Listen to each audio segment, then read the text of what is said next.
హలని విశ్వేశ్వరరావు. కేంద్ర ప్రభుత్వం చర్యలు తీసుకున్నా తీసుకోకపోయినా, ఉత్తర్వులు ఇచ్చినా ఇవ్వకపోయినా ఆంధ్రప్రదేశ్లో అలాగే కేరళలో పారాక్వాట్ అనేటువంటి గడ్డి మందుని నిషేధించాయి ఈ రెండు రాష్ట్రాలు. ఇప్పుడు కేంద్ర ప్రభుత్వం తాజాగా ఒక ముసాయిదా బిల్లుని తీసుకొస్తుంది. ఈ పారాక్వాట్ అనేటువంటి పురుగు మందుని, గడ్డి మందుని నిషేధించడానికి సిద్ధమవుతుంది. ఈ ముసాయిదా బిల్లును ప్రవేశపెడుతుంది. అందుకే చంద్రబాబు నాయుడు గారు దీని ప్రమాదాన్ని ముందే గుర్తించి ఆంధ్రప్రదేశ్లో దీన్ని నిషేధించేశారు. ఇప్పుడు కేంద్ర ప్రభుత్వం దేశవ్యాప్తంగా దీన్ని నిషేధించడానికి సిద్ధమవుతుంది. 70 దేశాల్లో ఈ గడ్డి మందుని నిషేధించారు. దానికి కారణం ఏంటంటే దీనికి విరుగుడు లేనటువంటి విషం అనేటువంటి పేరు. సాధారణంగా ప్రతి పురుగు మందుకి ఒక విరుగుడు ఉంటుంది, కానీ దీనికి గడ్డి మందుకి విరుగుడు లేదు. విరుగుడు లేనటువంటి విషము అని అంటారు దీన్ని, పారాక్వాట్ని. అంత ప్రమాదకరం. దీన్ని తాగి రైతులు అనేక మంది చనిపోయారు దేశంలో, గడ్డి మందు తాగి. ఎందుకంటే ఒకసారి గడ్డి మందు తాగినంటే అయిపోయినట్టే. సరే, ఒకవేళ తాకపోయినా ఆత్మహత్య కోసం వీళ్ళు గడ్డి మందు కోసం ఈ పారాక్వాట్ అనేటువంటి మందును కొడుతూ ఉంటారు, పిచికారీ చేస్తూ ఉంటారు.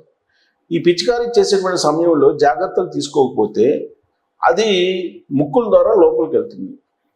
ఫలితంగా ఊపిరితిత్తులు, స్పాంజ్ లాగా ఉండేటువంటి ఊపిరితిత్తుల్ని గట్టిపరుస్తుంది. దాంతో ఊపిరితిత్తులు దెబ్బతింటాయి. కాలేయం, కిడ్నీలు అన్నీ దెబ్బతినేటువంటి అవకాశం ఉంది.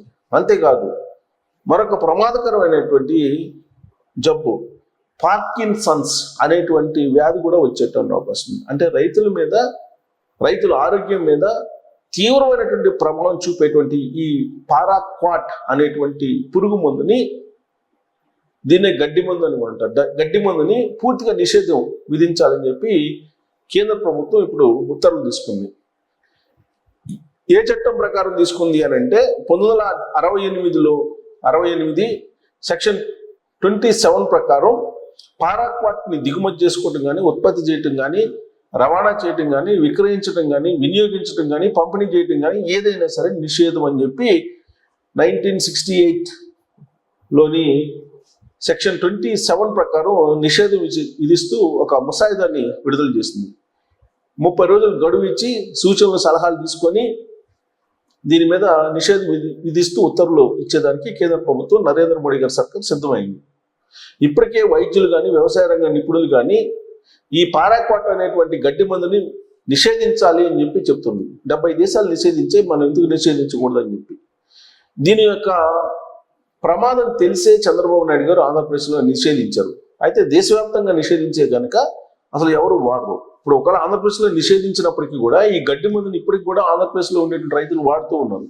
దాని కారణంగా ప్రమాదానికి గురయ్యి, అనేక వ్యాధులకి గురయ్యి ప్రాణాన్ని కోల్పోతున్నటువంటి వాళ్ళు ఉన్నారు. గడ్డి మందు తాగి చనిపోతున్నటువంటి రైతులు కూడా, అన్నదాతలు కూడా దేశంలో ఎక్కువగా ఉండడం అనేది దురదృష్టకరం, వాస్తవంగా బాధాకరం. అందుకే ఈ పారాక్వాట్ అనే గడ్డి మందుని నిషేధించాల్సిన అవసరం ఉందా లేదా అనేది మీరు తెలియజేయచ్చు. Thank you.